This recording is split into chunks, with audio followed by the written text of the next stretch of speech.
We hear in spiritual communities about this experience of the dark night of the soul. And there's many misunderstandings about it. And this is a great time during the lead up to the winter solstice to really explore this at greater length. Because during these weeks of leading up to the solstice, the nights are lengthening. The darkness is deepening. And this seasonal movement, this external seasonal movement, reflects a season of the soul. A season that can come at any time of the year, but wherein the winter solstice season externally teaches us about what's needed during this darkening, where inwardly the lights that once guided our path are growing dimmer, where the certainties about identity, who I am, and worldviews about what makes sense, how things should be, how they work, all of these structures are losing their brilliance, losing their life energy, and losing their capacity to guide us forward on the next stretch of our awakening journey. So this winter solstice season is equivalent, is a reflection of the dark night of the soul process. And it's a process just like the winter solstice that is necessary. It is an essential phase in the cycle of renewal, in the awakening journey, even if, and it often is, an uncomfortable stretch of the path. Because what's happening is we're being stripped of the beliefs, of the attitudes, of the identity structures that have provided safety for us, that have provided belonging, that have provided certainty, and that have given us a sense of direction. So the winter solstice season and the dark night season comes upon us. And in our personal lives, the dark night can be focused sometimes on particular areas of our experience, like in our primary relationship or in intimate relationships. It can be focused in our family experience. Sometimes it's focused in our work life. And all of these dark night dimensions, if they focus in a particular place or a particular dimension of life, are calling us essentially to let go, to let go, to let go of an old way of holding our self-identity and our worldview together. So how do you know you're in a winter solstice or dark night phase of your season of your soul? One way is that you notice that the beliefs, attitudes, and structures, even the goals that have given you energy and fueled you in the past, don't do it anymore. In fact, they have stopped really working. And that the harder you push to move forward, the slower everything seems to be going. We're still trying to use that solar light energy to move forward. And now is not the time. Now is the time for settling into the darkness and releasing the self that you've been identified with, which clearly no longer provides the vessel that can hold the new energies and insights that you are being called to live. So again, what to do is to let go. Let go. During the winter solstice phase of life and of our seasons of our soul, the task is to empty the self without knowing how you're going to be reformed. How is it all going to come back together? We don't know during this phase. We don't know what the vision is for the next turn in the cycle.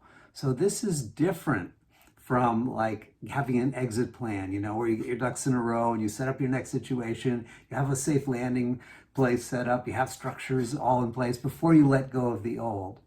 That can be wise and practical and workable in certain kinds of transitions and certain kinds of changes.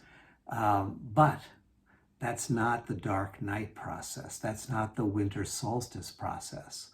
When the changes that are calling are coming from a deeper level, a soulful level, the process of letting go precedes the emergence of new light.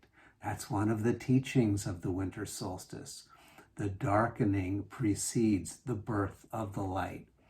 And so that's what we're doing. We're letting go without knowing how we will be reborn.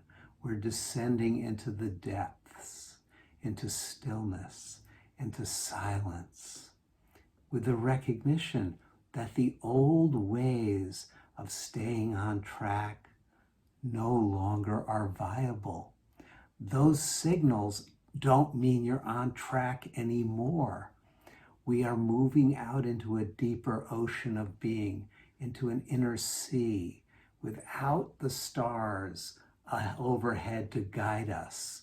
And what we can do is trust the current, trust the tides, trust the flow of life.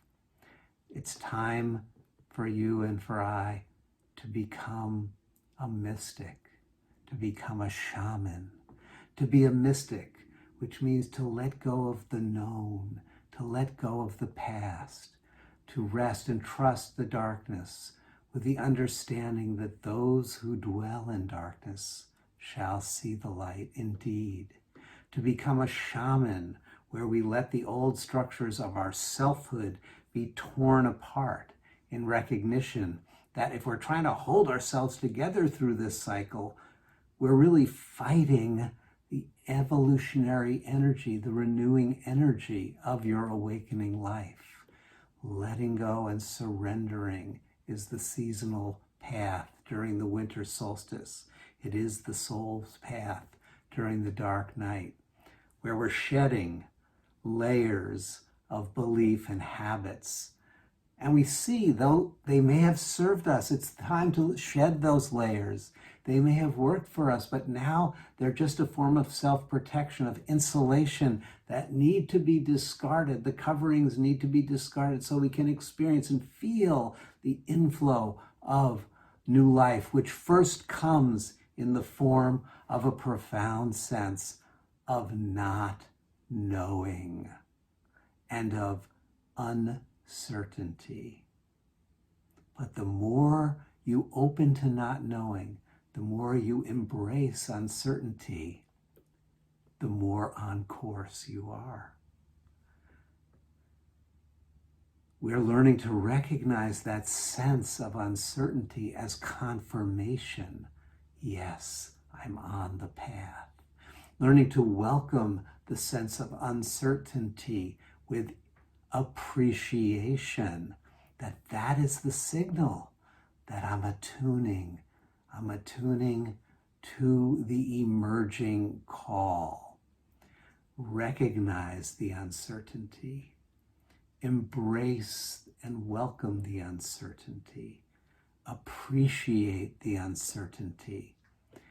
Appreciate the not knowing as the clear evidence that you are on the path. And with each wave of letting go into that not knowing, the enjoyment of that experience deepens, because there's a vastness, a vast ocean of being that is unformed and rich with potential, and you don't know how it will be giving you the gift of the next cycle. And experiencing that knowing, not knowing, allows you to bow to the appropriateness of the darkness, allows you to offer your familiar self sense into the darkness, and to wait, and to wait with unhurried confidence, with grateful certainty for the uncontrived and unplanned for emergence that is being birthed within you as you let go more and more into the stillness of the dark night.